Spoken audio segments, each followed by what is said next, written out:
Es tiempo de establecer nuevas metas y alcanzar tu éxito profesional. Con visión y perseverancia, descubrirás que todo lo puedes lograr. Con nuestros programas de maestrías, esto apenas comienza. Ecotech te brinda la maestría para que comiences tu ruta a la excelencia.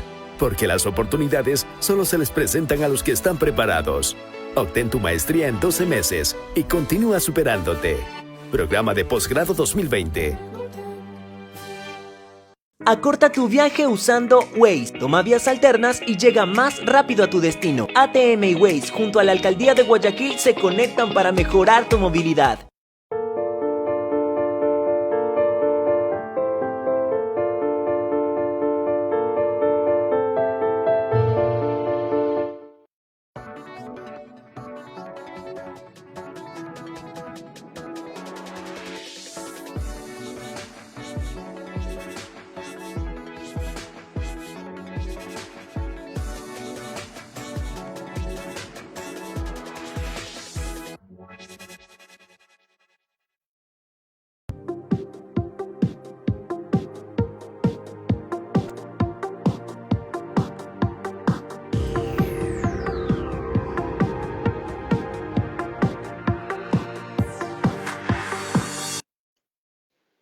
Buenos días, señores, ¿cómo están? Señores y señoras y señoritas y señoritos y señorites.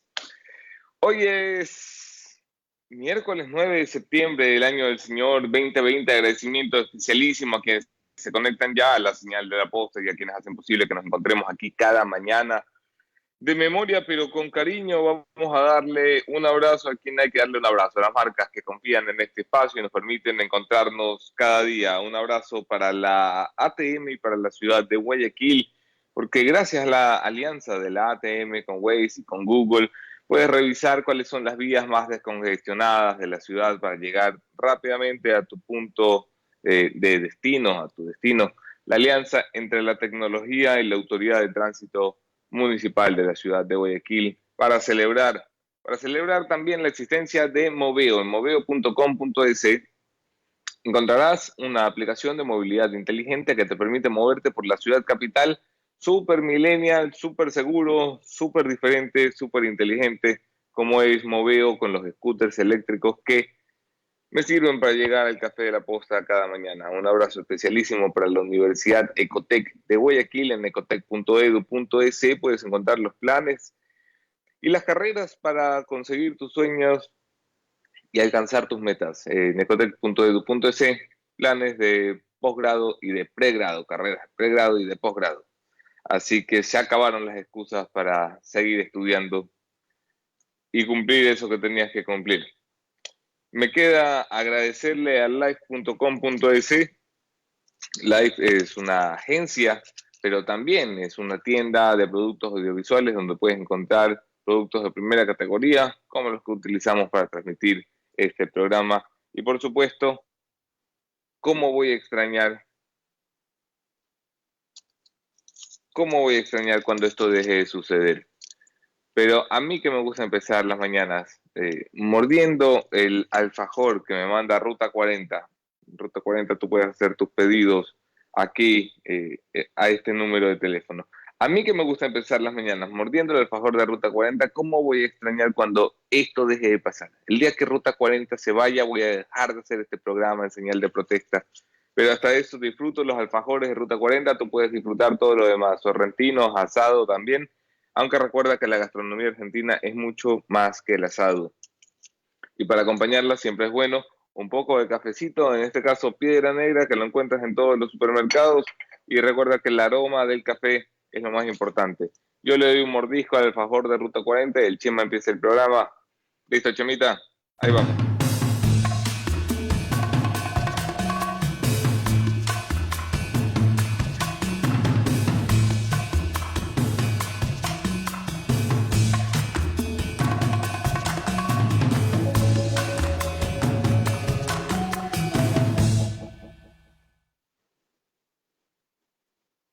Hoy analizamos los hechos después de la entrevista. Tenemos un invitado, nos congratula constantemente recibir en este programa. Nos congratula primero que nos atienda el teléfono, que eso ya es bastante para sentirse afortunado.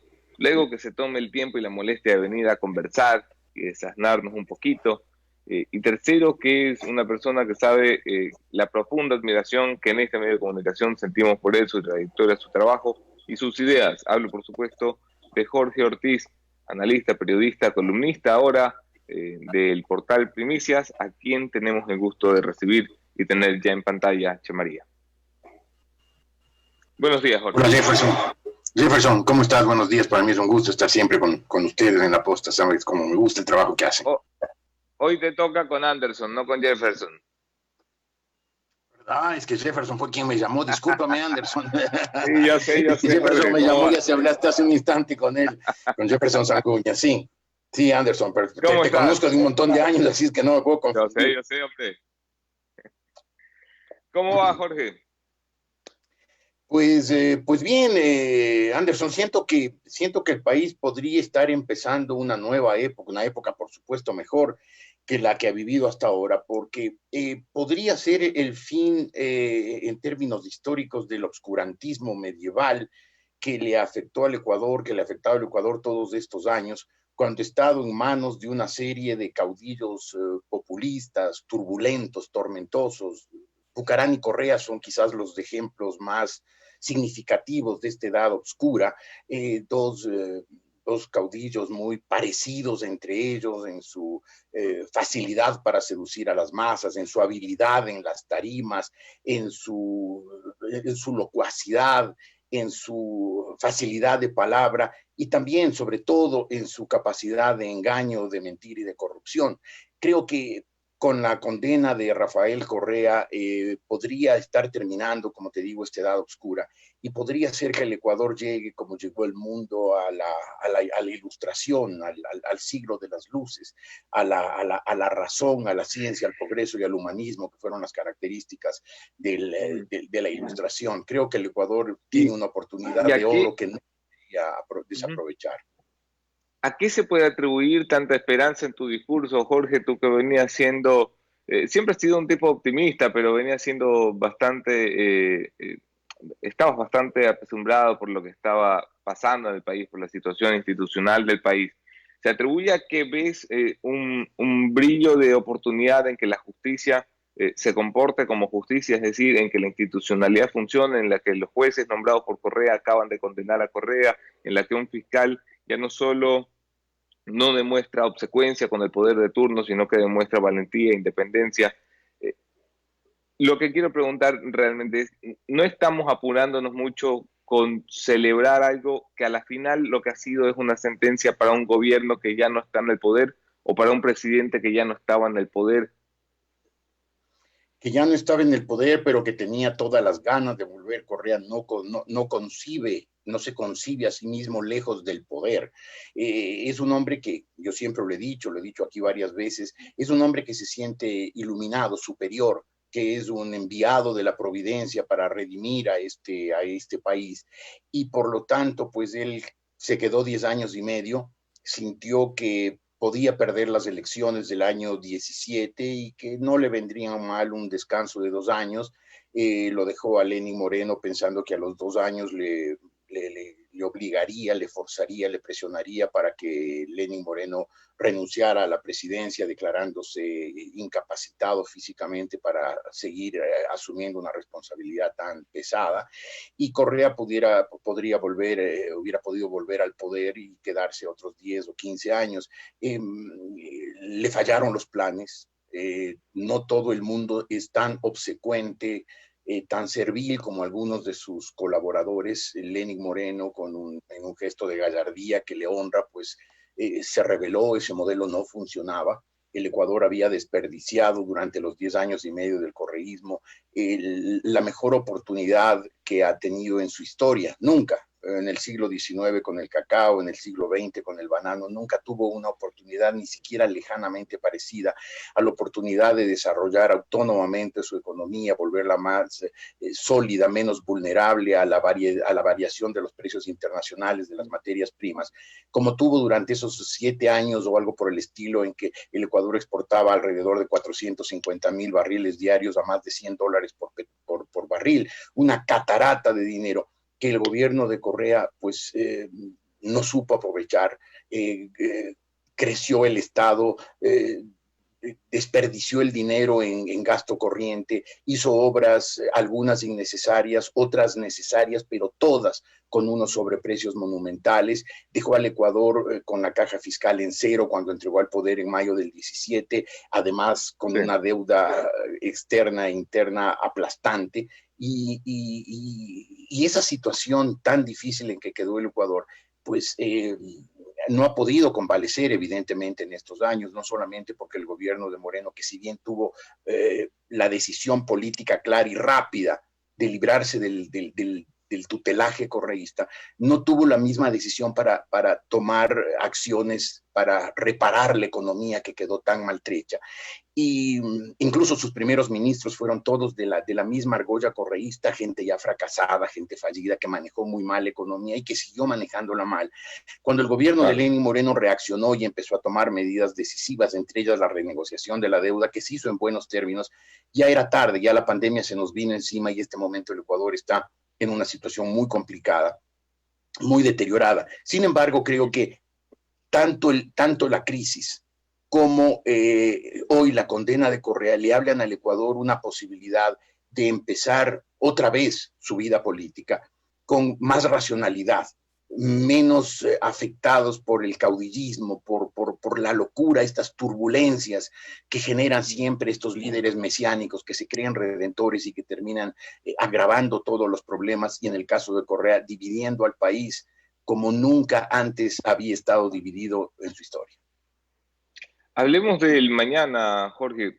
¿Cambia mucho la situación política del correísmo con la condena de Correa? Y específicamente, hablemos del Chico Arauz, del joven desconocido sacado de la nada, que Rafael Correa considera debe ser el presidente del Ecuador.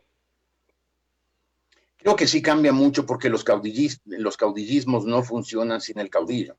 Si atrás hubiera una ideología, si el correísmo hubiera sido algo más que la adoración sin límites de sus seguidores a Correa, pues podría de alguna manera prevalecer, perdurar, pero no, era un caudillismo al estilo de la América Latina del siglo XIX, un seguimiento irracional de un líder carismático que les ofrecía cama, dama y chocolate, que terminó él y sus amigos llevándose la cama, la dama y el chocolate, pero no hay ninguna propuesta de fondo. La revolución ciudadana no significa nada, convirtámoslo eso en hechos reales, no hay nada, no hay un planteamiento, no hay una ideología, una propuesta, una visión de Estado, una visión de país. Enrique Ayala, tal vez el más brillante de los historiadores actuales, dice que comparar a Correa con García Moreno es una gran ofensa a la historia. Ambos fueron líderes autoritarios que mantuvieron el poder durante años, pero es evidente que García Moreno tenía una visión de Estado, una visión de país, sabía dónde quería llevar al Ecuador. Incluso él tuvo, García Moreno, pues tenía la visión esta de integrar el país, de unirlo, y por eso emprendió en la construcción de la carretera Quito-Guayaquil, además de haberlo unido después de la crisis de 1859, en que el Ecuador se partió en 4 partes y estuvo a punto de desaparecer. No de hundirse en una crisis, no de tener problemas de supervivencia económica, sino de simplemente desaparecer repartido entre los países vecinos. Pero en cambio Correa no tiene ninguna visión de Estado, ninguna visión del país. Es su voluntarismo, su visión mesiánica del mundo, su convencimiento de que él es un hombre superior, un convencimiento que transmitió a muchos de sus seguidores que le siguen emotivamente, no racionalmente, porque ya racionalmente no se puede ser correísta. Claro, entonces, sí, yo le he visto al Chico Arauz defendiendo con Lenin Artieda en Ecoavisa que el presidente es el jefe de todas las funciones del Estado. O sea, y he visto allí a un muchacho PhD, preparado, políglota, diciendo esta barbaridad, que ya Correa la dijo, pero yo entiendo que cualquiera puede tener lapsus brutus. Lo que no puedes tener es un Brutus defendiendo un lapsus. Es que yo creo que todos ellos están mal formados. Yo dije que Rafael Correa es un hombre intelectualmente mal formado, porque no se trata solamente de haber ido a una universidad, haber presentado unos papers, si es que los presentó, y haber sacado un título, sino se trata de estar actualizado en las ciencias sociales. Evidentemente Correa no ha leído nada. Yo recuerdo anecdóticamente, si me permites, Anderson, un segundo, cuando Sí, sí. él fue candidato. Él fue candidato presidencial en 2006. Yo trabajaba en un canal de televisión y a una reportera, además muy incisiva, muy inteligente, que trabajaba conmigo. Le pedí que fuera donde todos los candidatos y, entre otras cosas, les preguntara qué libro estaban leyendo o qué libro habían leído antes de entrar en la campaña. La respuesta de Rafael Correa fue verdaderamente antológica. Él dijo, yo leo tanto. Se quedó mirando el horizonte como miran estos seres que se creen visionarios, que ven más allá de las cosas, y no supo mencionar qué libro estaba leyendo ni qué libro había leído.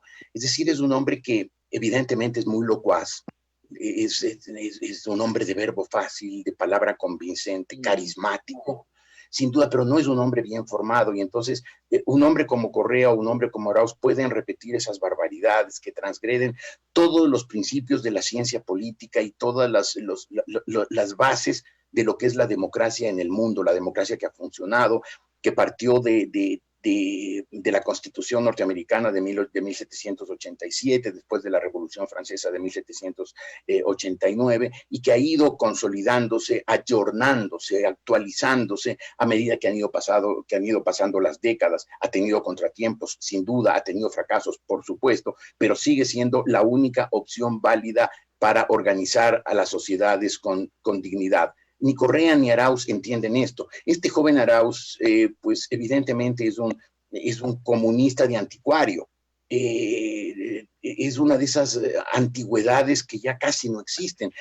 Como tú sabes perfectamente, Stalin murió el 5 de marzo de 1953 y recién 3 años después, en 1956, el Comité Central del Partido Comunista de la Unión Soviética tuvo una reunión secreta en la que el nuevo secretario general, que era Nikita Khrushchev, hizo un discurso también secreto denunciando las iniquidades del estalinismo, todos sus fracasos que habían sido muy bien maquillados por la propaganda y por la represión. Y poco a poco la gente fue enterándose de lo que en realidad era el estalinismo, de lo que había sido para la Unión Soviética.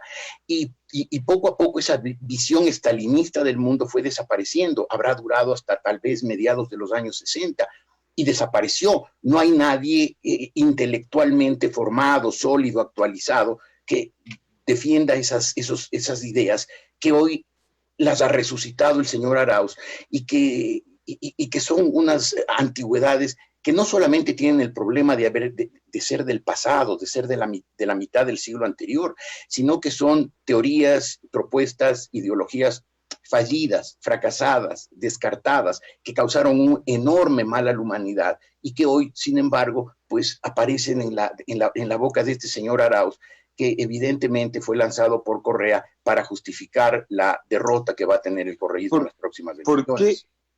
¿Por qué, Jorge, por qué crees que Correa lo escoge a este muchacho que tendrá los títulos que tendrá, hablará los idiomas que hablará, habrá estado al lado de Correa el tiempo que habrá estado, pero al final es un muchacho sin sustancia, sin contenido, sin condumio, sin algo que aportar, sin carisma, sin posibilidad de sacarte una sonrisa, como lo era el joven Rafael Correa en 2006 cuando llegaba y con un discurso fresco, emocionaba? ¿Por qué escoges a este muchacho? Que primero no lo conoce nadie, que no tiene una posición política ganada y que parece no tener los elementos que diferencian a los caudillos. A ver, yo creería que hay dos motivos. Iba a decir razones, pero no son razones, son solamente motivos. El primer motivo es que creo que Correa quiere copar todo el sector de la izquierda y parece se busca eso, un comunista de anticuario, un tipo de la extrema izquierda, es decir, más a la izquierda ya no se puede, ya se da contra la pared o se pasa directamente al nacionalsocialismo de Hitler del año 33 al 45. Creo que el objetivo es ese, no tener ningún candidato a la izquierda, para algún momento tratar de formar una coalición que agrupe a toda la izquierda ecuatoriana, sin movimientos indígenas, sin partidos comunistas, sin partidos socialistas revolucionarios, sin ninguna agrupación que pueda reclamar el patrimonio de la izquierda y eventualmente así copar a ciertos sectores sindicales o indígenas que puedan ser proclives a caer en el encanto del discurso turbulento, radical, revolucionario. Entonces, el primer motivo es ese, copar la izquierda. El segundo motivo, creo yo, que es que Correa sabe que tiene perdidas las próximas elecciones presidenciales. Si él creyera que tiene alguna opción, lo lógico, lo sensato, hubiera sido poner a su hermana Pierina para mantener la marca Correa. Es evidente que el apellido Correa todavía tiene un tirón electoral significativo en el país.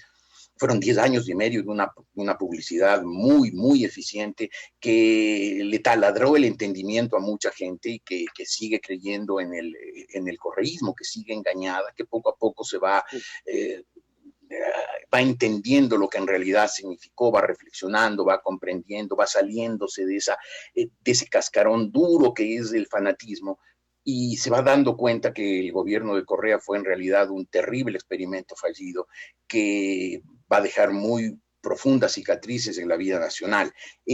Pero el correísmo, el Correa sigue siendo una marca, y si él creyera que tiene una opción, hubiera puesto a Pierina Correa de candidata a la presidencia. Se dio cuenta que no. Yo defiendo eso que estás diciendo, Jorge, y permíteme añadirle un elemento, porque cuando Correa dijo que iba a intentar ser contra la Constitución, la norma, la razón, el sentido común, el binomio de este chico Arauz, muchos dijeron, claro, está jugando a lo Cristina Kirchner. Y no, la verdad es que Cristina jugó muy inteligentemente, porque no agarró a un muchacho desconocido salido de la nada, que es más radical que ella.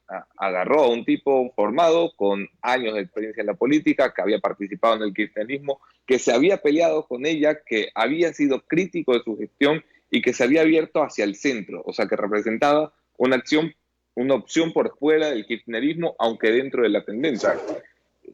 Cuando tú ves lo que está haciendo Correa, es como apostarle a su núcleo duro, al votante que, aunque Correa salga mañana atropellando a un niño, va a seguir votando por Correa. Y si le está apostando a esto es porque sabe que la presidencia no es posible. Le va a apostar entonces a la Asamblea Nacional. Claro. Yo creo que al lanzarlo el joven Arauz tiene este primer objetivo, ¿no? Copar la izquierda. Pero el segundo, incluso la izquierda más radical, más turbulenta, más violenta, más anticuada. Pero el segundo objetivo es ese, ¿no? Cuando pierda la elección el señor Arauz, Correa ya tendrá un motivo. No habrá perdido el señor Arauz, habrá perdido la elección el correísmo. Él podrá decir, era un joven, nuevo, desconocido, y que tiene gran futuro, toda esa palabrería que engaña, que enloquece a mucha gente. Pero tendrá el pretexto para la derrota. Si la ponía su hermana Pierina, pues ya no tenía pretexto para la derrota. Perdió la derrota de la Correa. La marca está devaluada, está depreciada. Más bien, Pierina Correa, al frente de las listas de candidatos asambleístas, le puede dar más votos, porque yo creo que la estrategia en primera instancia del correísmo será formar un núcleo duro de asambleístas para tener capacidad de bloqueo al próximo gobierno. El próximo gobierno, sea quien fuere el presidente, probablemente tendrá que soportar durante 4 años el bloqueo constante del correísmo que tratará de paralizar a ese gobierno para que fracase y para que la gente vuelva a pensar la única opción es el correísmo. El bloqueo del próximo gobierno tratará de hacerlo a través de un bloque legislativo y de alianzas hacia la izquierda. Por eso lo pone al señor Arauz como un izquierdista así de museo, un izquierdista antidiluviano. Pero esa es la primera parte de su estrategia. Yo creo que él sabe que va a ser difícil por las vías institucionales, por las vías legales, por las vías pacíficas, lograr revertir esta sentencia judicial y esta prohibición de participar en la vida política. Y entonces yo creo que el camino preferente será el de la desestabilización. Yo creo que de ahora en más el correísmo será un grupo insurgente, que tratará de subvertir el orden, que tratará de causar el caos, que tratará de que la crisis ecuatoriana no sea superada, sino al contrario, se profundice, para que en medio del caos poder pescar a río revuelto y poder volver. Hay una expresión, ¿perdón? Oposición al fujimorismo, más o menos, al estilo del fujimorismo que le tumbó 3 gabinetes a PPK durante su último gobierno. Mira, es un principio de los operadores marxistas desde siempre, que hay que profundizar las contradicciones del sistema para facilitar la revolución. Lo hizo Lenin en 1915, 1916 y 1917. Las fuerzas bolcheviques trataron de generar ese ambiente de turbulencia, ambiente al cual reaccionó muy mal el zar Nicolás II, porque en vez de abrir y generar algo parecido a una democracia, pues al contrario se volvió más opresor y más represor, y eso agudizó las contradicciones del sistema, que es lo que quería Lenin, e hizo la revolución en 1917. Esa fórmula se fue repitiendo año tras año, década tras década, en cuanto país hubo una revolución socialista, todas las cuales, dicho sea de paso, fracasaron. Y claro, ese es el intento hoy, tratar de que el Ecuador se sumerja más en la crisis sea más profunda, de manera que en medio de esa turbulencia sea posible o engañar a la gente con una asamblea constituyente. La gente tiende a caer muy fácilmente en el encantamiento de la asamblea constituyente, creer que una asamblea constituyente significa reinaugurar el país sobre mejores bases, cuando la práctica, y el Ecuador ha tenido muchas asambleas constituyentes, ha demostrado que ocurre exactamente todo lo contrario, que los problemas se ahondan y las crisis se agravan. Pero primero, tratar de engatusar con una asamblea constituyente, y en segundo lugar, generar, al profundizarse la crisis, generar una turbulencia social, una turbulencia callejera, que eventualmente derive en un golpe de Estado que trastoque todo el orden constitucional, todo el orden institucional, con lo cual el correísmo puede tratar de volver a meterle la mano a la justicia, conseguirse otro Yalc que sea capaz de cualquier iniquidad, de cualquier perversidad, para poner la justicia al servicio de un proyecto político y eliminar las sentencias a Correa y sus amigos, de manera que él pueda volver como víctima, como redentor, a hacerse cargo otra vez del país. Yo creo que el Ecuador ya va a ser consciente, hay que hacerle notar cada día que ese es el plan perverso que debe estar detrás de toda esta victimización del correísmo. Y creo, por eso te decía al comienzo, que podría ser que estemos terminando una era de obscurantismo al estilo medieval, en que el Ecuador vivió sujeto, sometido a líderes carismáticos, encantadores como Bucaram y Correa, y que empiece una época de razón, de progreso, de ciencia y humanismo, que fueron los pilares de la Ilustración y del siglo de las luces. A lo mejor estamos por empezar nuestro propio siglo de las luces. Ojalá, Jorge. Quiero hablar sobre las candidaturas para el 2021, si me lo permites. Hemos hablado ya del Chico Arauz, y quiero preguntarte por otras candidaturas que veas consolidadas. No sé si compartes conmigo en que de momento son 3 las candidaturas fuertes, incluyendo Arauz, y poniéndole a un lado a la opción de Yacu Pérez y a la opción de Guillermo Lasso. ¿Ves alguna más? Creo que en principio esas son las 3 candidaturas fuertes. Insisto, creo que Arauz tiene pocas opciones, porque no lo pienso yo, lo piensa Rafael Correa. Si él creyera que el correísmo puede ganar, lo hubiera puesto a Pierini, no hubiera puesto a este joven desconocido, absolutamente anticuado en sus ideas, sin ningún carisma. Pero sí, el correísmo tiene todavía una serie de fanáticos que han ido más allá de la razón, que han caído en esa emotividad profunda que da el fanatismo, que va más allá de todo raciocinio. Pero hay una candidatura que yo creo que eventualmente podría despegar, aprovechándose de la marca Correa, que es Fabricio Correa. Yo creo que Fabricio Correa, no te estoy diciendo que va a ocurrir, digo que eventualmente podría ocurrir. A lo mejor Fabricio Correa podría convertirse algo así como en el outsider populista de derecha. Es un hombre hábil, evidentemente es un hombre que sabe dar golpes de efecto político, tiene carisma, tiene carisma, como lo tiene su hermano Rafael, más simpático, Correa probablemente más compenetrado con la masa, sabe llegar mejor, pero este es un hombre, Fabricio Correa es un hombre hábil, inteligente, y además sus posiciones políticas parecen ser unas posiciones políticas más de derecha, es decir, de quienes confían en el individuo, en la persona, en la creatividad del ser humano, en sus habilidades para generar trabajo, prosperidad, riqueza, que en realidad ha sido el motor del progreso de la sociedad. Las sociedades nunca, en ninguna parte han crecido, han generado prosperidad, tranquilidad, estabilidad a través del Estado.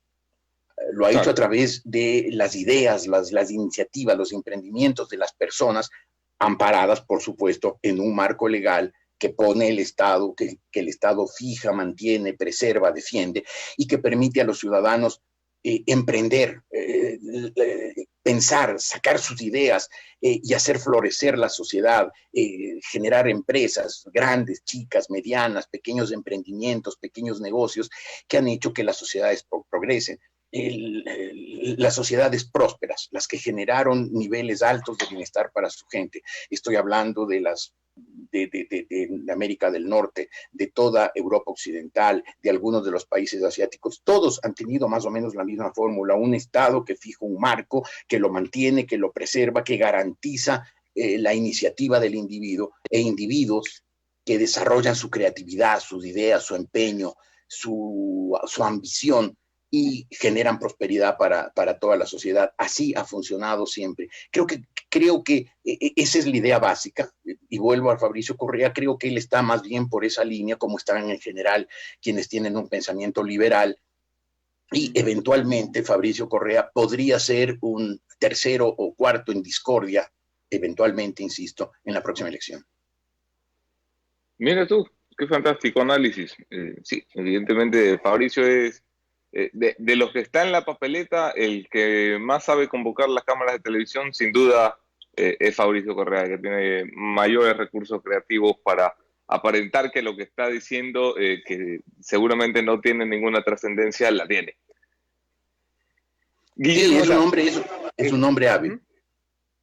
Guillermo Lazo, ¿ha sido favorecido y bendecido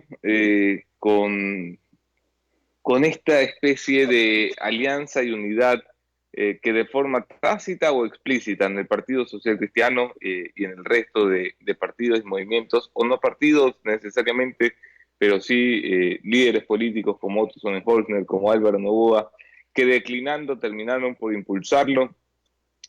¿Es beneficiado por esta ola o corriente del centro a la derecha, Jorge? O sea, ¿esto le viene bien o le viene mal? No, yo creo que le viene bien, con sus bemoles. Yo creo que para llegar a la presidencia de la República, quienes tienen esa ambición tienen que demostrar persistencia y constancia, ¿no? Y creo que Lazo ha demostrado que quiere llegar a ser presidente. Creo que él considera que él tiene un plan económico, político y social capaz de sacar al Ecuador de la crisis. Ojalá así sea, no lo sé a ciencia cierta, pero ojalá que así sea. Y yo creo que esa persistencia hizo que algunos otros potenciales candidatos del centro hacia la derecha declinaran su candidatura al ver que la candidatura de Lazo era indeclinable. Creo que en el Partido Social Cristiano hubo una rebelión, ¿no? Es mi idea, es una especulación, no tengo ninguna información de adentro como para poderlo decir. Pero yo creo que el momento que Jaime Nebot anunció que no sería candidato, e hizo ese anuncio tan a última hora, cuando ya no había tiempo para que el Partido Social Cristiano preparara algún relevo, yo creo que generó un ambiente de desazón en el Partido Social Cristiano. Más aún cuando Nebot parecía estar empeñado, insisto, parecía estar empeñado en la candidatura de Cristina Reyes, una candidatura que más allá de los méritos que pueda tener Cristina Reyes, pues no iba a pasar del 5% de los votos, no iba a dar un empujón a los candidatos asambleístas y se iba a convertir simplemente en una candidatura chimbadora de la candidatura de Guillermo Lazo.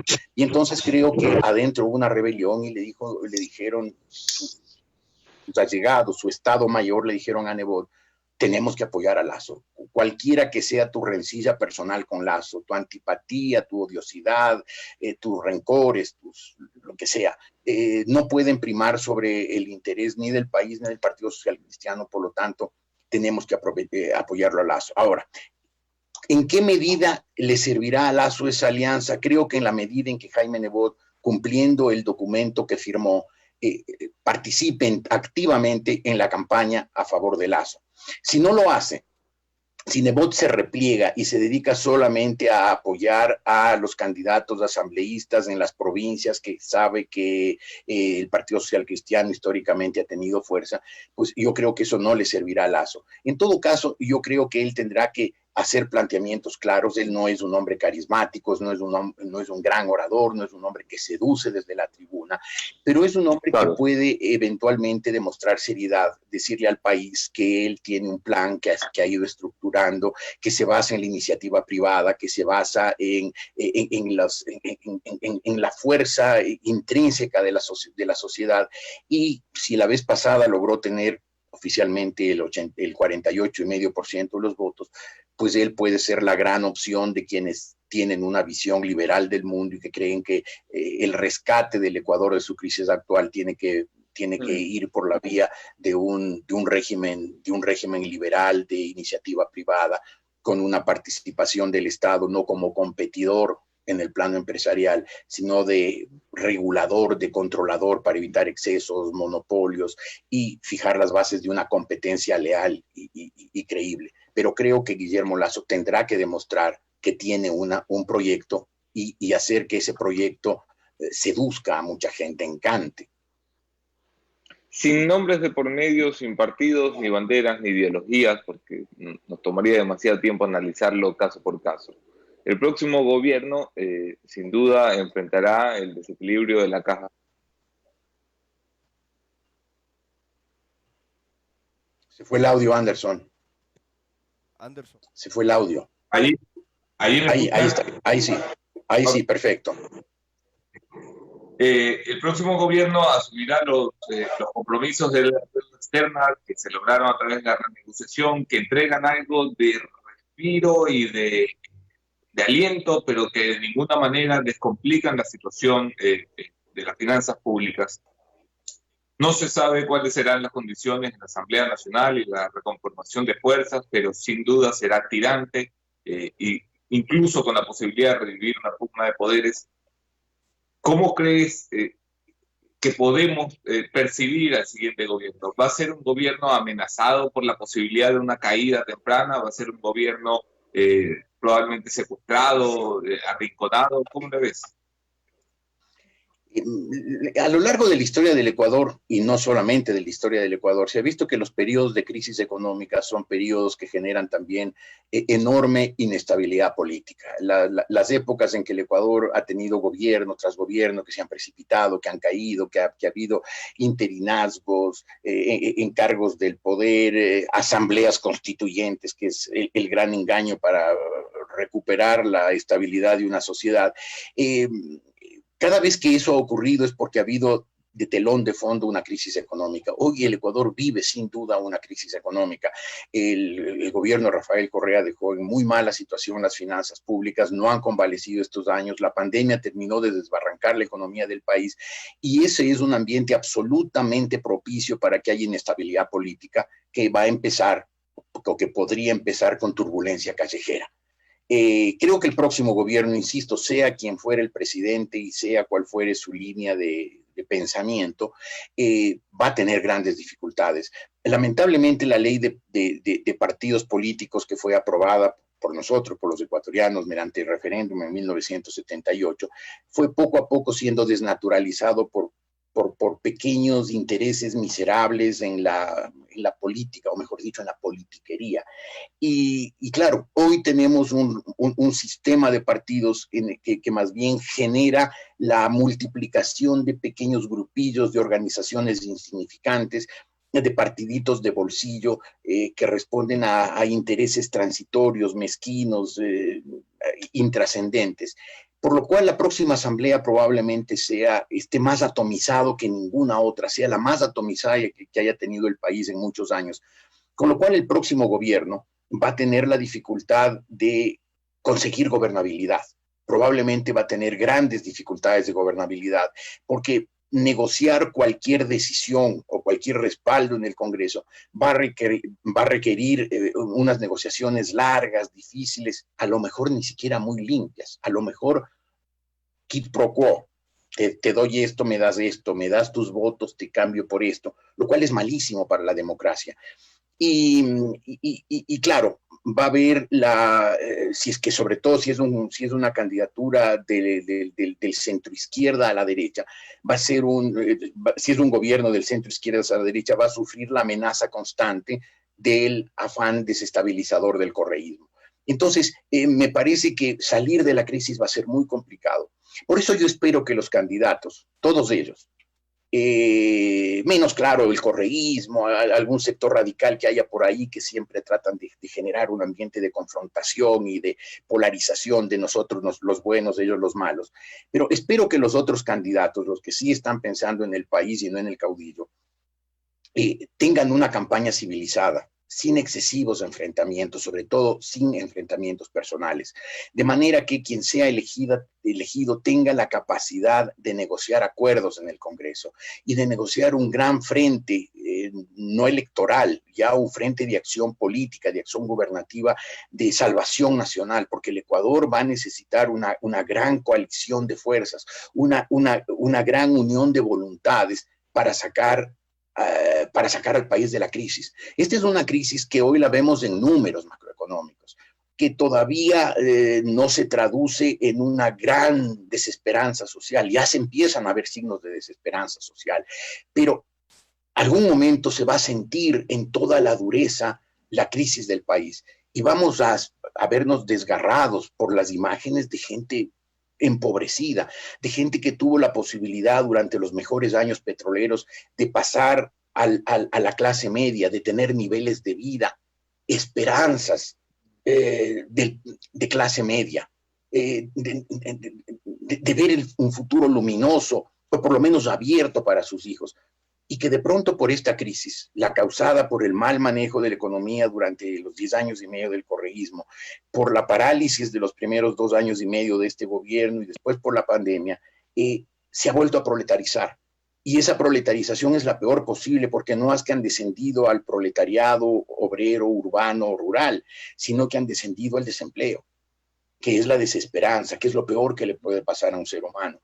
Y entonces, para salir de ahí, va a haber que tomar decisiones muy valientes que le den un gran impulso al país, que le abran a la inversión extranjera y a la inversión nacional, que logre repatriar capitales, que se vuelva a activar el aparato productivo del país, que no vuelva a sus niveles anteriores, sino que se reactive y se supere, que el Ecuador llegue a ser en realidad un país exportador, que aproveche todas sus potencialidades. Desde hace aproximadamente un siglo, el progreso de las sociedades, el progreso de los pueblos va por donde van las grandes rutas del comercio internacional.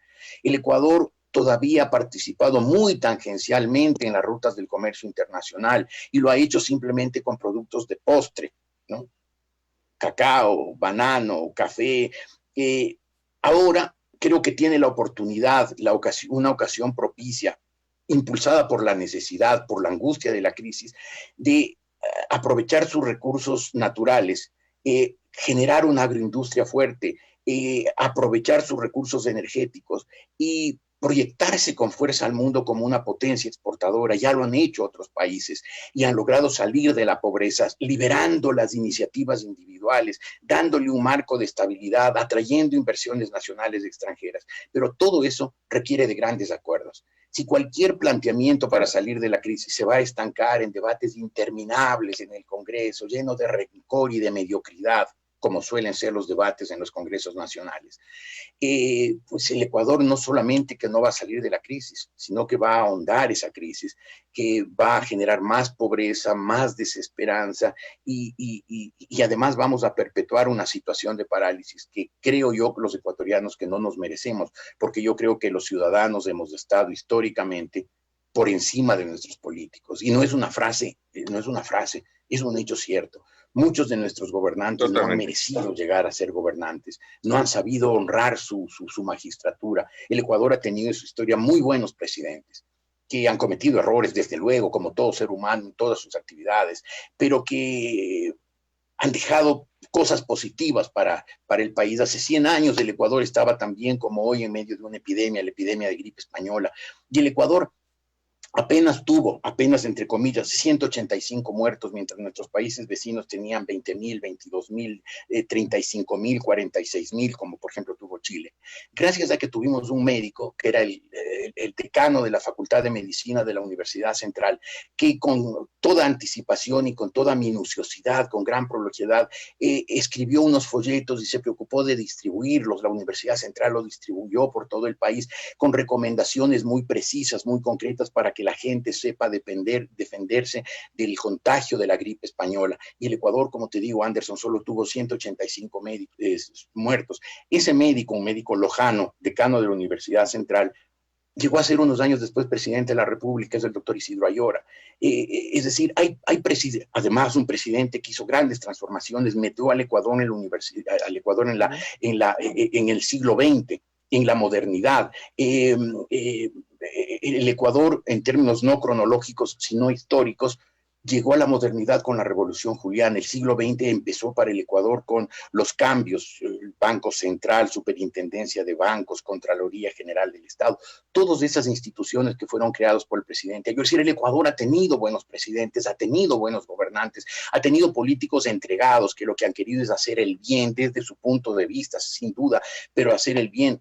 Lamentablemente, en los últimos años el Ecuador ha incurrido otra vez, como incurrió también en el pasado, en caudillismo, en poner todas sus esperanzas en manos de un redentor. Un momento fue Bucaram en la costa, el otro momento fue Correa. Y la solución para los países no son los redentores, son las fuerzas colectivas, el espíritu de un país que de pronto decide salir adelante, que decide que no tiene que confiar en redentores, en caudillos, en mesías, sino que confía en sus propias fuerzas, y confiando en sus propias fuerzas se genera un futuro de prosperidad, de esperanza, basándose en sus propias energías.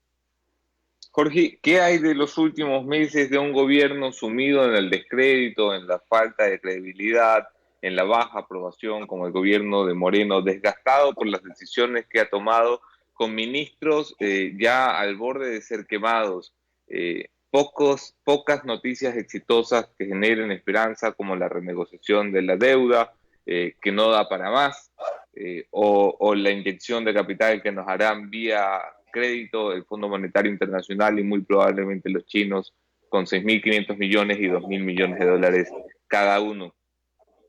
¿Cómo ves los últimos meses del gobierno de Lenín Moreno? Los veo muy difíciles, muy difíciles. Creo que la renegociación de la deuda fue exitosa. El tema fiscal era absolutamente apremiante. Iba a llegar un momento, si no se llegaba a esa renegociación, en que el gobierno no iba a tener para pagar salarios. No iba a tener para pagar salarios incluso de quienes están en la primera línea de combate contra la epidemia. Estamos hablando de médicos, por ejemplo, de enfermeras, de trabajadores de la salud, de trabajadores hospitalarios que están, te diría que jugándose la vida todos los días, y que si no había esa renegociación de la deuda, simplemente el Estado no iba a poder pagarles. Aparte de que el Ecuador no iba a tener para cumplir otros compromisos y otras necesidades urgentes. Creo que la renegociación fue una buena decisión.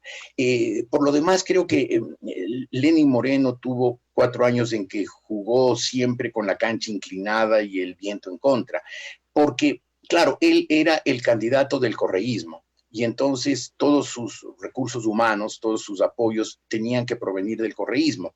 Sin embargo, y por eso creo que fue un gesto de valor y de determinación de Lenín Moreno, rompió con el correísmo, y al romper con el correísmo perdió ese apoyo. Perdió el apoyo de esas fuerzas, de todo lo que el correísmo durante 10 años y medio había penetrado en las instituciones y se había apoderado de las instituciones. Se quedó sin ese apoyo. Y obviamente le fue muy difícil conseguir apoyos en otros sectores. que decían, este viene del correísmo. El correísmo es la fuerza más divisiva que ha tenido el Ecuador en su historia, y por lo tanto, quienes están contra el correísmo iban a estarlo hasta el final de sus días, y no iban a querer apoyar a ese gobierno, y ese gobierno echó mano de lo que pudo. Insisto, creo que hay que reconocerle, creo que la historia le reconocerá a Lenín Moreno el valor de haber roto con el correísmo, de haber desmontado un modelo que estaba fracasando, que ha fracasado en todas partes, Venezuela, Nicaragua. El socialismo del siglo XXI fue un mamotreto sin ningún sentido que le cayó a América Latina en un pésimo momento, y que, claro, se montó sobre la ola de prosperidad que generó los altos precios de las commodities en el mundo industrializado. Y entonces hizo creer a la gente que esos gobernantes, incluso el mismo Ortega, en Nicaragua, que es un desastre, que parecían pues gobernantes exitosos, porque tenían mucho dinero, lo mismo que pasó aquí con Correa. Sí. Y creo que pues Lenín Moreno tuvo que todo el tiempo remar en contra. Se equivocó, obviamente, nunca le faltó cierta determinación en el ámbito económico, no consiguió colaboradores, era muy difícil que ese gobierno consiguiera colaboradores dispuestos a jugarse por ese gobierno, que se lo veía como un gobierno de transición y un gobierno que hasta podía ser efímero. En octubre pasado, hace 11 meses, estuvo a punto de caerse. Hubo una confabulación muy fuerte, un intento de golpe de Estado en el que, según parece... De hecho, técnicamente hubo horas en las que estuvo caído. Hubo horas en que estuvo caído, aparentemente algunos militares traicionaron sus juramentos y se convirtieron en parte de una confabulación en que estaban los dirigentes indígenas más radicales y obviamente el correísmo. Y es decir, claro, poca gente quiere meterse en un gobierno con vocación de transitorio, de simplemente de ser un puente entre una etapa superada y una etapa por inaugurarse incierta. Y entonces, claro, yo creo que Moreno todo el tiempo remó en contra. Y además, claro, no era un remador vigoroso que remontaba la corriente, que llevaba el bote río arriba, sino todo lo contrario, un hombre que le faltaba la fuerza, el liderazgo como para poder afrontar semejante tormenta que le apabulló durante los cuatro años o los 3 años y medio transcurridos hasta ahora. Creo, sin embargo, tiene un lugar en la historia, que estos meses finales van a ser muy difíciles. Por suerte, creo yo que la campaña electoral de alguna manera será un desahogo. Hay muchas tensiones acumuladas, el deterioro de la situación económica, que hay gente que lo está sintiendo muy en carne propia, muy dolorosamente. Quisiera rebelarse, quisiera tener alguna expresión, pero todas esas energías se canalizarán hacia las elecciones. Yo no soy partidario de las redes sociales porque veo que las redes sociales han sido corrompidas por el fanatismo y el odio. Este mismo momento debe haber unos cuantos locos, imbéciles, mediocres, escribiendo una sarta de tonterías que por suerte nunca leeré, pero que ya sé que estarán inundadas de odio y de faltas de ortografía, sin ninguna capacidad de reflexión, simplemente sacando lo peor de la pequeñez de ciertas almas humanas que han utilizado las redes sociales para desahogar su frustración, su insignificancia, su intelecto insignificante, y también eso permitirá que muchas frustraciones se desahoguen a través de las redes sociales. El problema es que en mayo del próximo año, cuando asuma el nuevo gobierno, seguramente esas tensiones sociales renacerán. Y si el nuevo gobierno, presidido por quien sea presidente, no logra tomar unas decisiones rápidas que le anticipen al país, le ilusionen al país de que vamos a convalecer de la crisis, pero al mismo tiempo unas medidas compensatorias que rápidamente le hagan sentir a la gente que ha recibido algún estímulo en su vida. La turbulencia va a estallar en las calles y va a estallar con mucha violencia, asusado por sectores radicales, la extrema izquierda, el correísmo, que tratarán de tumbar ese gobierno, de pescar a río revuelto. Por eso creo que el próximo gobierno tiene que ser un gobierno que logre desde que sea elegido el presidente hasta que se posesione, logre una coalición fuerte y que además los ecuatorianos, los ciudadanos, personas que no tenemos ninguna incidencia en la política, ninguna vinculación con ningún sector político económico, que vivimos y con dificultades de nuestro trabajo, seamos parte de ese apoyo a la formación de una gran coalición en que los ecuatorianos decidamos no esperar soluciones del caudillo, del redentor, del Mesías, sino que decidamos hacernos responsables de nuestro propio destino. Y para eso exijamos que nos establezcan un marco en el cual podamos liberar nuestras mejores potencialidades, nuestras mejores ideas. Y para eso, pues, es indispensable que por lo menos la estructura estatal esté en manos de gente que primero tenga una visión clara del país, que entienda lo que significa la democracia, la economía de mercado, gente con mentalidad abierta, liberal, no dogmática, y además que nos creen un marco de gobernabilidad, que nos permita ver que también el Estado, y no solo los ciudadanos, también el Estado esté comprometido en sacar al Ecuador de la crisis y darles a los jóvenes un destino abierto, un horizonte de esperanza, y no este horizonte de que cuándo me voy, dónde me voy, que es lamentablemente lo que está sucediendo desde hace varios años en el Ecuador, que está perdiendo muchos de sus mejores elementos simplemente por desesperanza. Bueno, una revisión más completa no podemos tener. Jorge Ortiz, te agradezco muchísimo. Hemos repasado revista a los candidatos al 2021, a cómo enfrentar el próximo gobierno, los escenarios, a cómo terminará el gobierno de Moreno y a los efectos que tiene o las consecuencias que genera la sentencia de última instancia para Rafael Correa y el combo de delincuentes que lo acompañó. Jorge, siempre es un gusto conversar contigo. No tienes idea con cuánta atención y cuánto se prende. Te envío un fuerte abrazo. Un abrazo para ti, Anderson, y felicitaciones por el trabajo siempre de ustedes. Cometen errores como todos los seres humanos. Yo los he cometido por legiones, pero el trabajo de ustedes es una... Pero nosotros vamos a buen ritmo para ver si te alcanzamos. Van por muy buen ritmo, ya me alcanzaron hace rato y me superaron. Ustedes son parte de ese nuevo periodismo que tiene que ser así, comprometido, valiente, luchador, que no tiene miedo a las retaliaciones, que se juega el todo por el todo porque cree en su profesión y no la ve como un camino al enriquecimiento o al lucro personal, sino como una vocación de servicio que merece todos los sacrificios.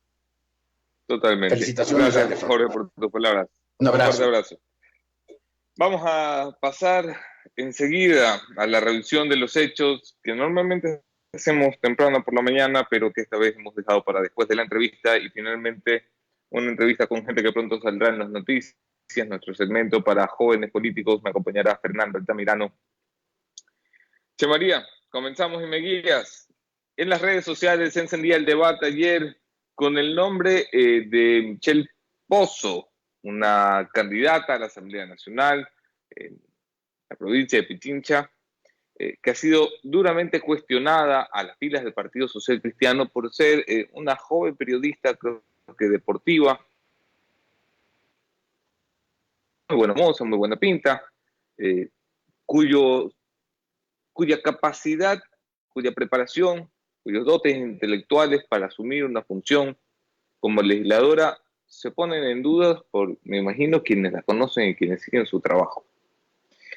Yo, la verdad, me he puesto a mirar ayer todo el escándalo para entender de qué iba, y cuando he visto el vídeo dije, no, esto tengo que entenderlo mejor. Lo miran ustedes y lo conversamos. Pero luego dije, hey, qué cantidad de machismo, qué cantidad de gente que no tiene sueños, que no tiene metas, que no tiene ilusiones. Me trata así, porque yo sí lo puedo cumplir.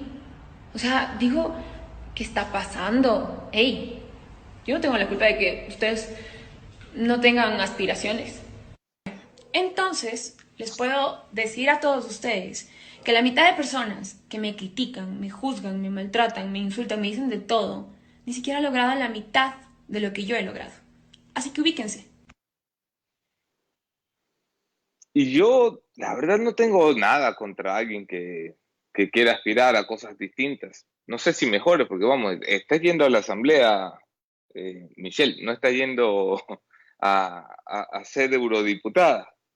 Está yendo a la Asamblea Nacional del Ecuador, una institución con 2% de aceptación, 3% de credibilidad y una cruz de corrupción encima que da un poco de espanto. Pero cuando uno ve estas reacciones y ve que evidentemente es una persona, pues tratar de ser muy delicado en lo que digo. Es una persona a la que le cuesta tener un argumento para defender la solvencia que respalda su candidatura. Es una persona a la que le cuesta exponer los méritos por los que debería ser representante de alguien en el Parlamento. Es a todas luces una persona cuyo discurso es flojo, blandengue, poco sustancial, cuyo manejo del castellano no es el pertinente, el adecuado, el que uno espera y aspira de un representante de elección popular. Vamos a decirlo en criollo, no tiene el perfil de un asambleísta. No nos engañemos, no sé qué estaba pensando el Partido Cristiano, pero estas son las decisiones que a uno lo ponen a pensar si aprendieron la lección, las múltiples lecciones que la vida partidista les ha dado. Pasamos la página de la señorita Pozo, todo el éxito del mundo. Ojalá y la gente sepa premiar o castigar a las listas que escogen mal, porque esta vez no pueden votar por personas, no se pueden saltar a la señorita Pozo, hay que votar por listas. Ojalá esto no sea algo que le cueste demasiado al Partido Social Cristiano. Pasemos revista a lo que sigue, Eche María. ¿Le parece, doctor Borrero, le pregunto al candidato, que tenemos justicia independiente? ¿Le parece justa la decisión de ayer, correcta? Es un tema complicado. Deberíamos tener justicia independiente. Pero no la tenemos. Deberíamos tener justicia independiente. ¿Pero la tenemos o no la tenemos? Es una pregunta difícil. Yo quisiera que la justicia sea independiente y probablemente el resultado de ayer fue una visión de una justicia independiente. Ningún Estado debe tener una justicia sojuzgada al poder central. A mí lo que me ha fascinado de este clip es lo incómodo que se lo nota el doctor Borrero, tratando de no decir lo que a todas luces quiere decir, que sí, que el caso Sobornos es la muestra de cómo se vería una justicia independiente, pero que justicia independiente no podemos tener cuando a quien se persigue por los delitos que se comete es siempre al enemigo del que está en el poder de turno. Dicho de otra forma, mientras la justicia no sea capaz de procesar a quienes están en el poder por los delitos que cometen cuando están en el poder, difícil es que la llamemos justicia independiente, ¿no? En otras noticias, y esta es la gran noticia de ayer que se conecta con la gran noticia de hoy, se las cuento enseguida, si Eche María la pone en pantalla.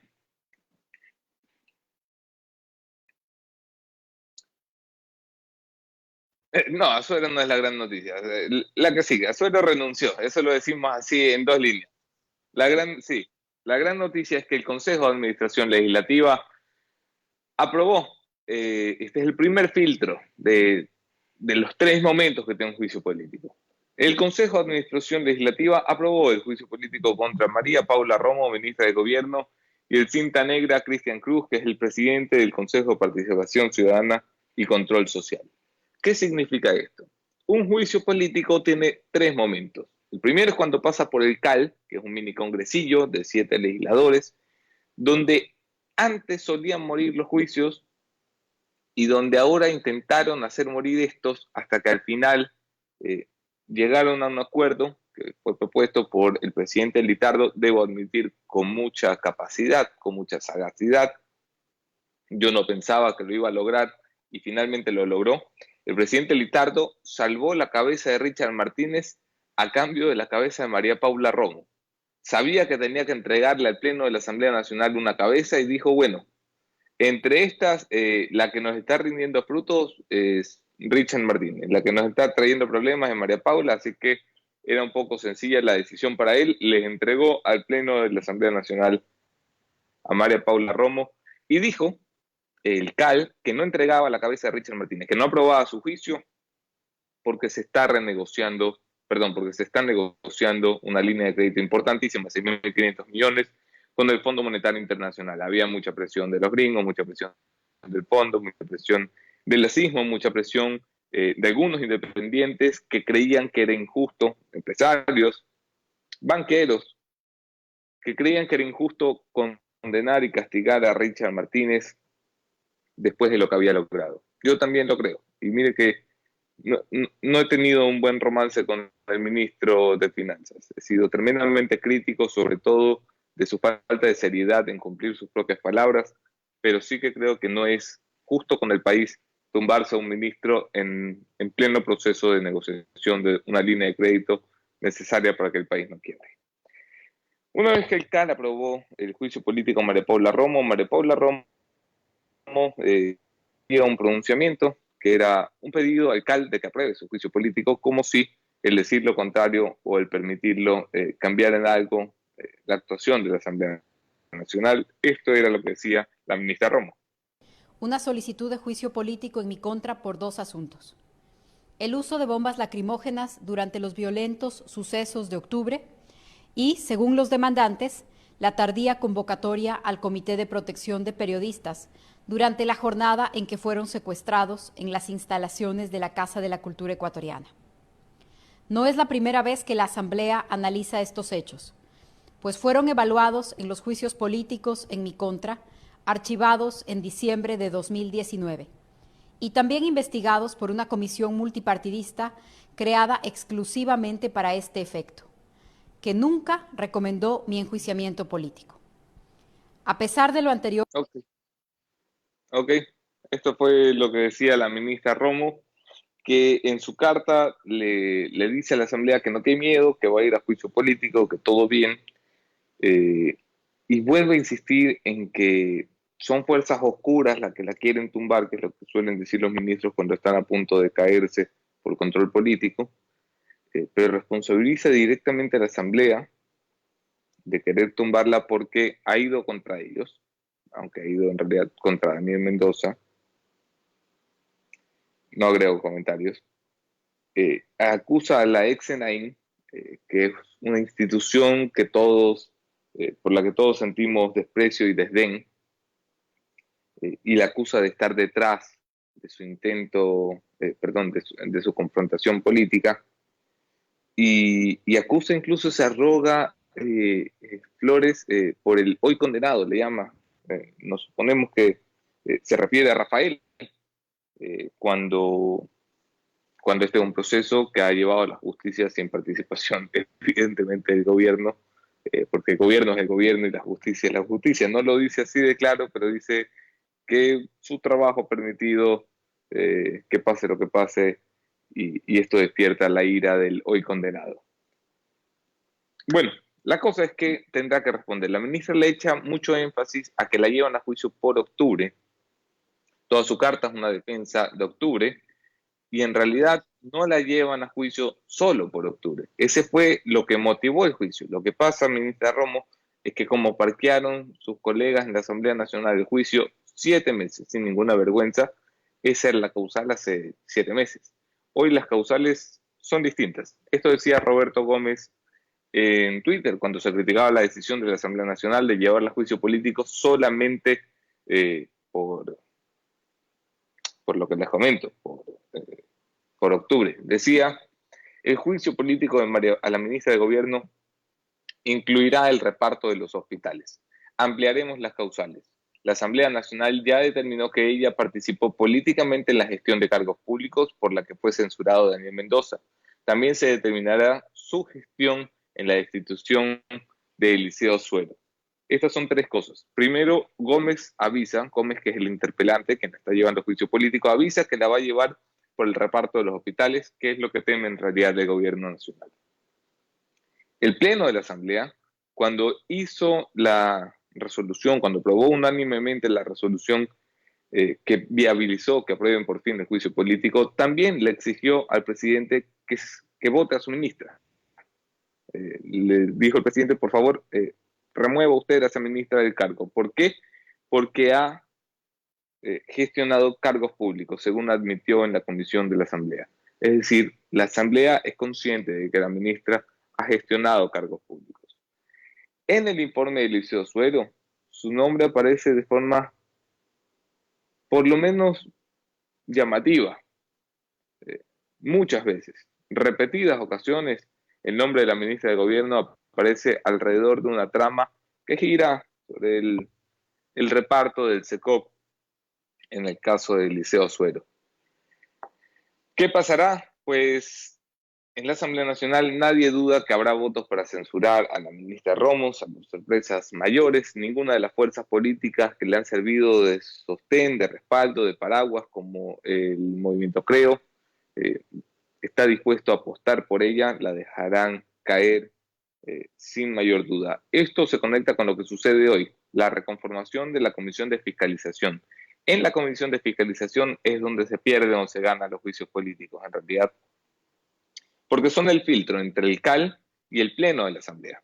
Esta comisión, que va a ser reestructurada porque, tiene entre sus miembros a Daniel Mendoza, que está preso, a Eliseo Suero, que está prófugo y que acaba de renunciar. Daniel Mendoza también renunció y fue censurado. A la señora Arteaga, que está tantito complicada con la justicia. Tiene a 7 de los involucrados en el reparto, según el propio Daniel Mendoza. Entonces allí ya no queda mucha cosa limpia. Y la orden del Pleno ha sido, hay que cambiar completamente la comisión. Eso es lo que más miedo le da al gobierno nacional, es donde más presión le están pidiendo aplicar al presidente Litardo, es donde hoy se va a dar la madre de todas las batallas a las 3 de la tarde cuando se reactive la sesión en la que deberá discutirlo la Asamblea Nacional y en la que quienes interpusieron este recurso, quienes mocionaron este recurso en primera instancia, van a intentar pelear por tener allí a los asambleístas peso pesado del Pleno de la Asamblea. Así que linda va a estar la pelea esta mañana. Vamos a hacer conexión de forma inmediata con Fernando Altamirano, el último entrevistado de esta mañana. Largo programa el de hoy, corta entrevista de gente que pronto saldrá en las noticias. Este es un espacio que la Posta ha pensado para que aquellos que están en segunda línea en la política tengan oportunidad de compartir espacio con los que están en primera línea. Creemos que son jóvenes que tendrán un futuro político importante. Nuestra producción los ha identificado. Fernando Altamirano es un joven alineado al Partido Social Cristiano. Fernando, muy buenos días. Bienvenido. Un gusto tenerte en Café La Posta. Buenos días, Anderson. La verdad que constituye un hecho de vital importancia pues, para mi carrera, compartir en un espacio tan importante y, por supuesto, contigo, un periodista reconocido en su trabajo de investigación, sobre todo. Muchas gracias y bienvenido. Fernando, cuando ves las elecciones del 2021, ¿qué te alivia y qué te preocupa? Bueno, me preocupa más que nada la situación del país, que ha atravesado una muy compleja situación en cuanto a ordenamiento, a seguridad, en cuanto a una debacle del tejido social, por supuesto, en materia económica también, todo esto comandado por un gobierno incapaz e ineficiente. Por supuesto que se lo reconocerá por permitir la transición, pero en cuanto a administración, pues no, evidentemente no deja los mejores resultados.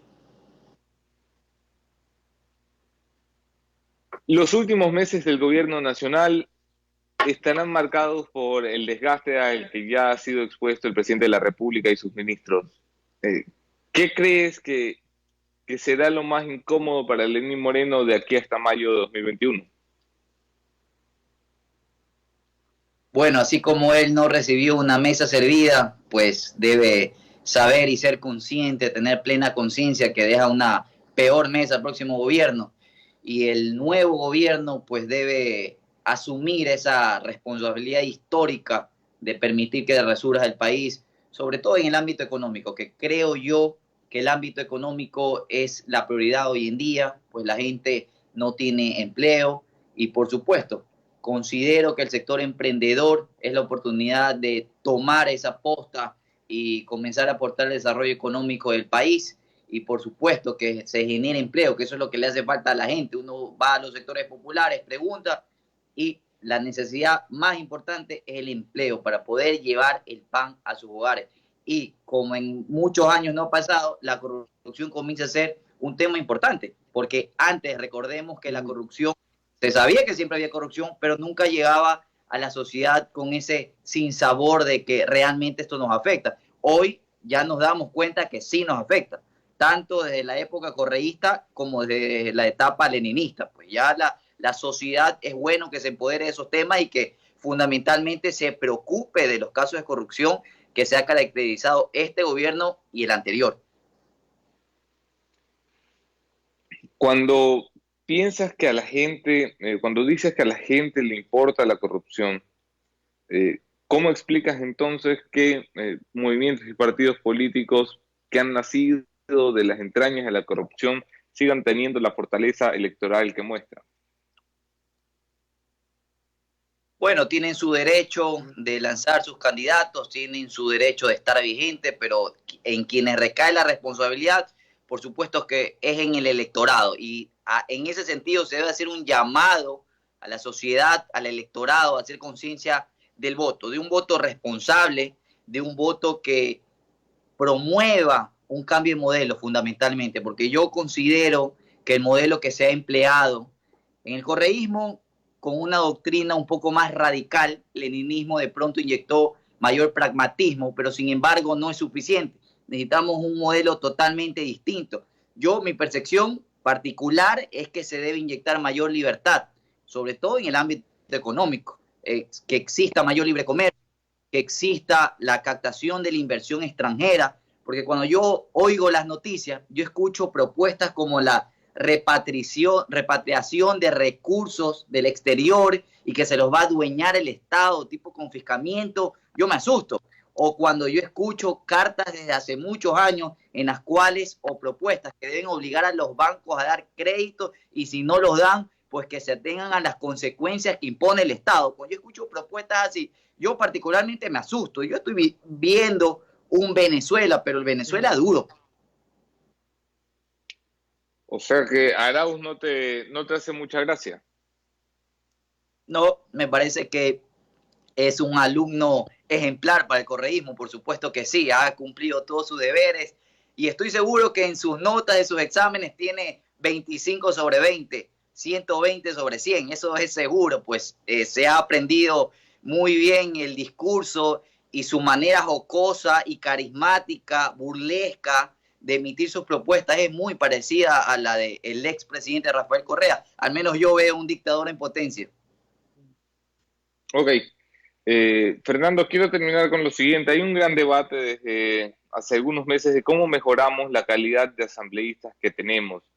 No sé si has podido seguir el caso de la chica Pozo del Partido Social Cristiano, pero ¿te parece que los partidos se toman en serio cuando a los ciudadanos, cuando nos nominan a gente que a todas luces no está preparada para ir a la Asamblea Nacional? Bueno, es una profunda preocupación también de parte de los jóvenes que no nos sentimos identificados con candidatos que pueden tener un perfil no apto para la Asamblea. Sin embargo, desconozco un poco el perfil de la chica que me mencionas, pues considero que todos los partidos, no solo el que citas, todos los partidos deben hacer un análisis profundo de sus candidatos. Una acotación que te quiero hacer: yo represento una fundación, la Fundación de Emprendedores del Ecuador, y bueno, hoy estoy frente a ti en el sentido de abordar temas de emprendimiento que por ahí no los pudimos hacer, pero no tengo problema en dar mi criterio que responde a pensamientos míos propios. Entonces yo, por supuesto, a mí me encanta hablar de coyuntura. Retomando el tema de los candidatos, considero que todos tienen su libre derecho de ser candidatos, pero debería haber existido algún tipo de filtro. Se me ocurre, esto ya pasa por un tema estructural, un tema de leyes, de políticas públicas o normas en el CNE que al menos garanticen que los candidatos sean adecuados para los cargos a los cuales se postulan. Porque estoy seguro que quizás no entren ciertos candidatos que no tienen el perfil, están de pronto para una especie de relleno, pero de una u otra forma causa decepción. Hay que ver si es que efectivamente obtienen su curul. Fernando Altamirano, te agradezco muchísimo tu participación en este espacio, gente, que pronto saldrán las noticias, un aporte de la posta para la nueva generación de políticos y de gente interesada en la política en este país. Gracias, Fernando. Muchas gracias, un abrazo. Escucharon ustedes a nuestro invitado. Vamos a terminar el programa de esta mañana. ¿Ahí?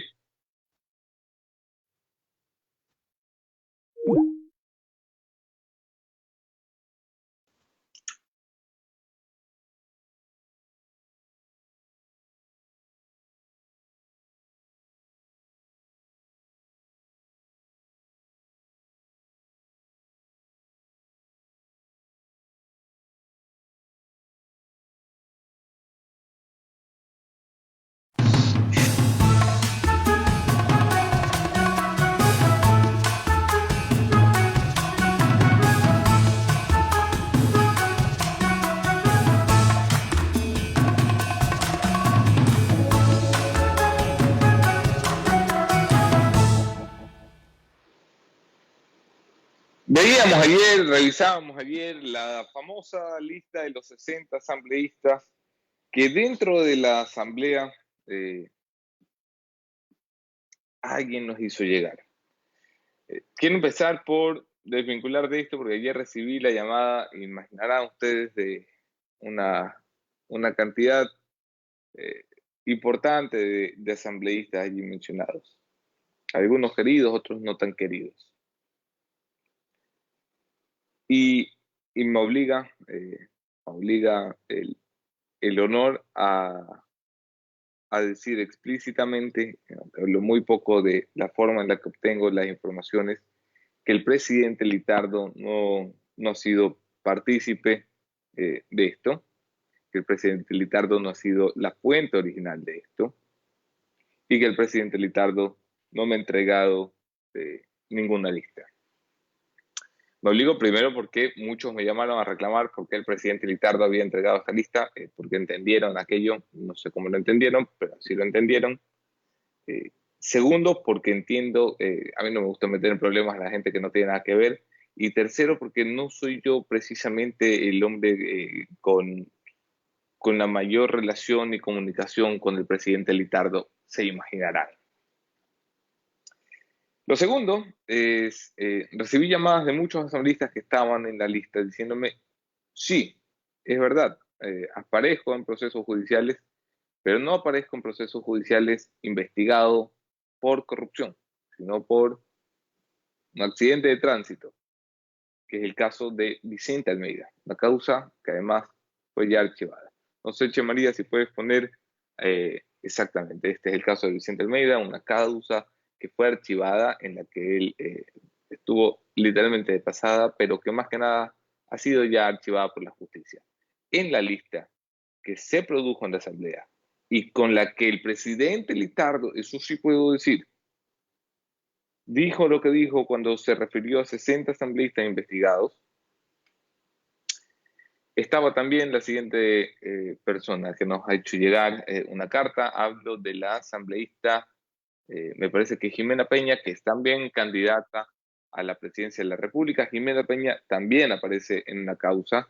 En este caso, la causa en la que aparece está archivada y en el otro caso está a punto de archivarse. Ninguno de los dos es por corrupción. El segundo caso, que todavía no se archiva, tiene en realidad relación con una pregunta, un acceso a una información que no fue contestado en su debido momento, según me ha sabido explicar por teléfono. Ha remitido esta carta, que será además publicada por la posta. La siguiente carta es del asambleísta Cerda, que también aparece en uno de los procesos de fiscalía, pero de ninguna manera acusada o investigada por corrupción. Y finalmente, en el mismo caso y en el mismo sentido, la asambleísta Cabezas, expresidenta de la Asamblea Nacional, quien remite una carta muy cordial, como le caracteriza, no solo para explicar que no tiene ninguna vinculación con hechos de corrupción, sino que en la Fiscalía aparece en calidad de denunciante en los procesos que han sido señalados en la lista publicada ayer por este medio de comunicación y elaborada por alguien dentro de la Asamblea Nacional. En la lista con la cual el presidente Litardo hiciera las declaraciones que hizo hace algunas semanas. Explico mejor esto porque las declaraciones del presidente Litardo hace un par de semanas, cuando dijo hay 60 asambleístas en la misma situación, se entienden mejor a la luz de los últimos acontecimientos. Revisé ayer la entrevista que diera el presidente Litardo en Teleamazonas y en Ecoavisa, que fue donde mencionó esta cifra. Y claro, está diciendo, no me pidan que cambie la comisión de fiscalización, estaba en defensa de la comisión de fiscalización ya desde entonces. No me pidan que cambie la comisión de fiscalización porque fulanito está señalado, porque sutanito está señalado, porque aquí hay 60 asambleístas en la misma situación. Y se refiere efectivamente a asambleístas no que están señalados por chorearse un hospital como Daniel Mendoza, no, sino asambleístas que tienen problemas con la justicia. Y tener problemas con la justicia no significa ser culpable específicamente, significa que la justicia pues, tiene que resolver qué eres, cómo eres. Ahí había gente acusada de acoso sexual, gente acusada de accidentes de tránsito, gente problemada por falsificación de documentos, gente, por supuesto, investigada por concusión, por cohecho, gente investigada por tortura. Hay de todo en la lista de delitos que se sigue trabajando en la redacción de La Posta y sobre la cual podremos publicar algo más adelante. Les agradezco a todos por acompañarme en este programa larguísimo, pero un programa interesante al fin y al cabo. Siempre es interesante hablar con gente que sabe mucho más que uno y hoy es uno de esos días. Un abrazo para todos los que nos acompañan. Aquí nos vemos mañana, otro tema, otro entrevistado, mismo entrevistado.